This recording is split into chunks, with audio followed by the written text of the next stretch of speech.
In 2008, an archaeologist working in a cave in the Altai Mountains of Siberia lifted a bone fragment from the sediment of layer 11. It was the size of a fingertip, unremarkable to look at. It was bagged, labeled, and shipped to a genetics laboratory in Leipzig. 2 years later, the analysis of that fragment was published in Nature. The finding was that significant. The bone had belonged to a girl between 9 and 13 years old. She had died in that cave somewhere between 50,000 and 80,000 years ago. The lab that processed her DNA was the Max Planck Institute for Evolutionary Anthropology, one of the leading ancient genetics facilities in the world. They had sequenced ancient human remains before. They knew what the results should look like. This did not look like that. Here is the case that one fingertip opened, and that we are still working to close. Scientists named the species after the cave, the Denisovans.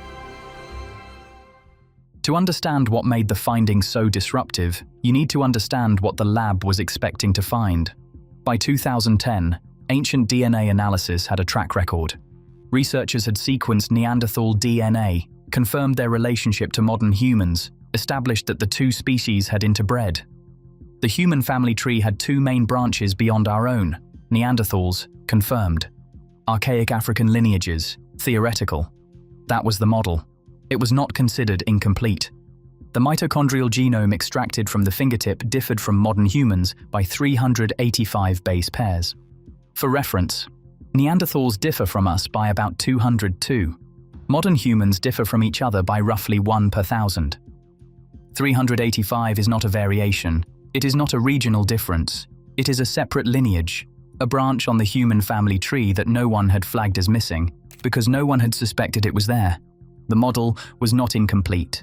It was wrong.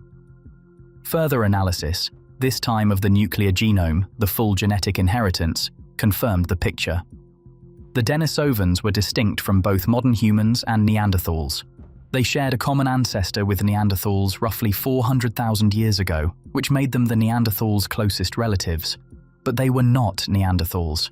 They were a third lineage, one that had been living and dying and leaving bones in the ground for tens of thousands of years without ever appearing in the scientific record. A species that, in 2009, did not exist. Not undiscovered in the way a fossil site goes unfound for decades. Not unnamed in the way a known specimen waits for formal classification. Entirely absent. No theoretical slot. No gap anyone had identified. The Denisovans were not missing from our understanding of human evolution. They were outside it. One finger bone from a child who died in a Siberian cave changed that. Every investigation has a moment when the scope of the case expands. The Denisovans provided several. The first came when researchers tried to establish the geographic range of the species. The cave in Siberia was the only confirmed site. Early analysis suggested a northern Asian distribution, a regional population, perhaps geographically limited. Then, in 2019, a partial jawbone found in a cave on the Tibetan Plateau was confirmed as Denisovan. Not through DNA. The altitude and age of the bone had degraded it past sequencing. Instead, researchers used ancient proteins, a technique called paleoproteomics. The protein sequences were sufficient to make a confirmed identification. The bone was 160,000 years old. The Tibetan Plateau sits at an average elevation of over 4,500 meters. Oxygen levels at that altitude are roughly 40% lower than at sea level. Denisovans were living at extreme altitude, in a completely different environment from the Siberian cave, 160,000 years before the discovery that proved they existed. The range was not regional, it was continental. Consider what that means in terms of time. The Denisova Cave finding placed the species in Siberia. The Tibetan mandible placed them at extreme altitude in Central Asia, 160,000 years ago. That is not a migration event being detected. That is a population already established, already adapted, at a location thousands of kilometers from the original cave, at a point so far back in time that modern humans had not yet left Africa.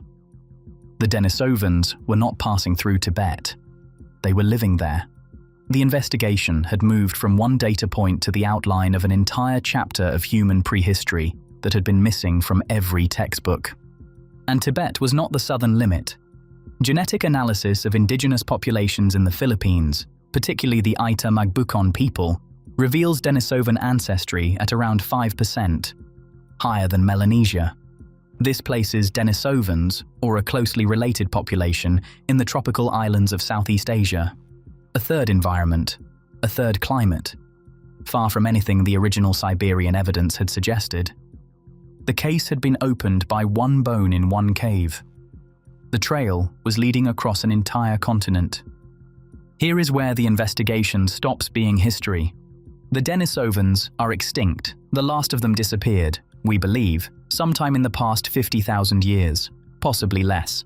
But extinction does not close a case. When modern humans encountered Denisovans at some point in a contact, the archaeological record cannot reconstruct, they interbred. And the DNA from those encounters did not disappear with the species. It is still in living people.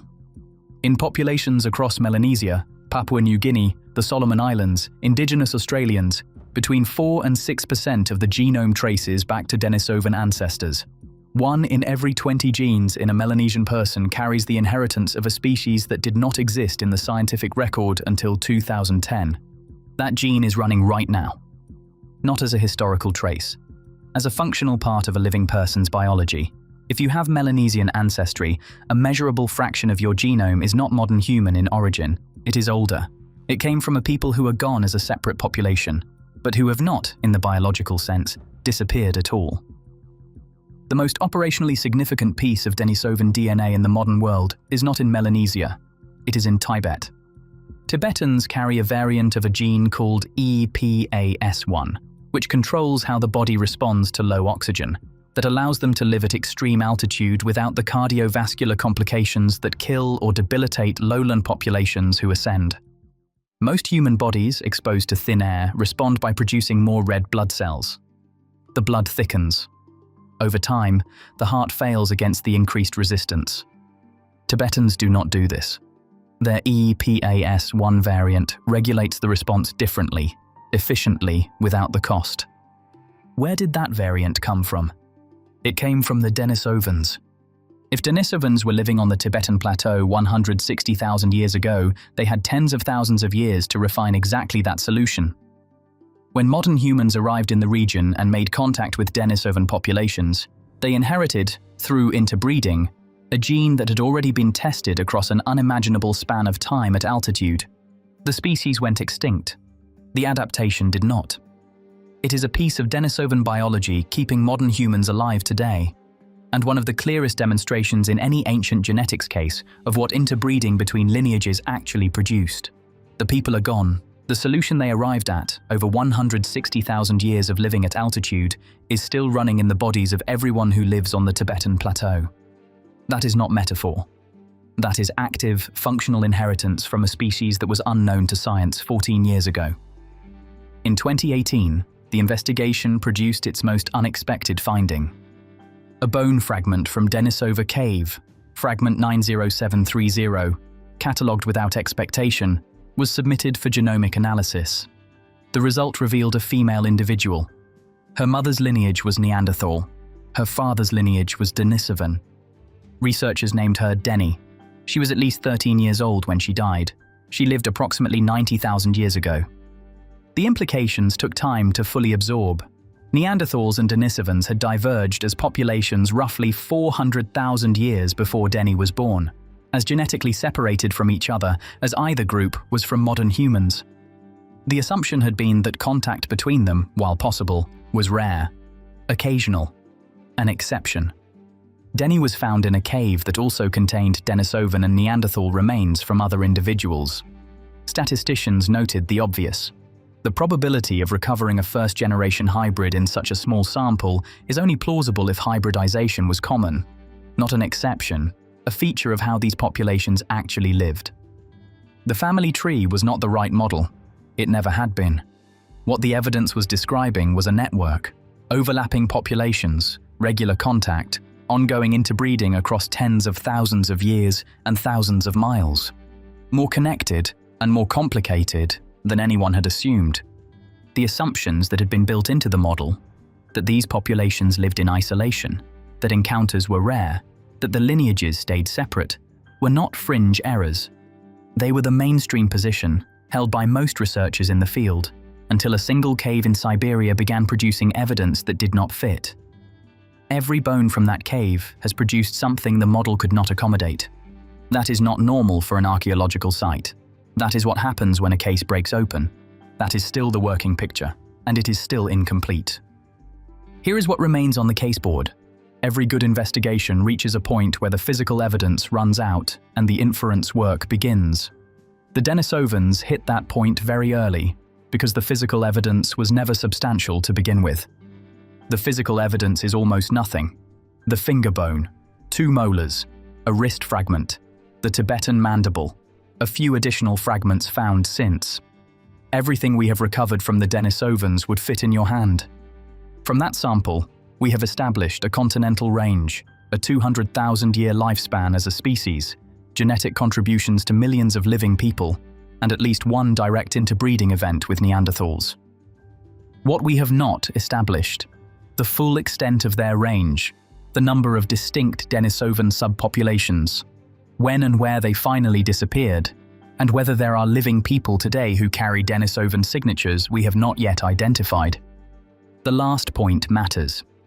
The Denisovan DNA found in Melanesian populations and the Denisovan DNA found in Tibetan populations are genetically distinct from each other, meaning they came from different Denisovan subpopulations. We are not dealing with one people.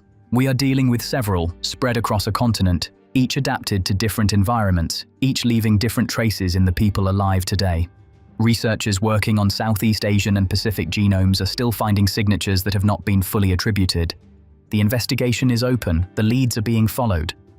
In 2008, a bone the size of a fingertip arrived at a lab in Leipzig. Nobody who handled it knew what it was. The archaeologists who found it had no particular reason to treat it differently from the hundreds of other fragments pulled from that sediment layer over years of careful excavation. It was small, it was old, it was catalogued and shipped. What it contained rewrote the human family tree, confirmed that a species unknown to science had lived across an entire continent for 200,000 years, established that their DNA is still present and functional in millions of living people, and produced a direct physical record of interbreeding between 2 species that diverged 400,000 years before that event occurred. The girl who left that bone did not leave a face or a name or a grave marker. She left a genome, and 15 years after it was first read, that genome is still producing findings that change what we thought we knew about what it means to be human. The case is not closed. It keeps getting larger,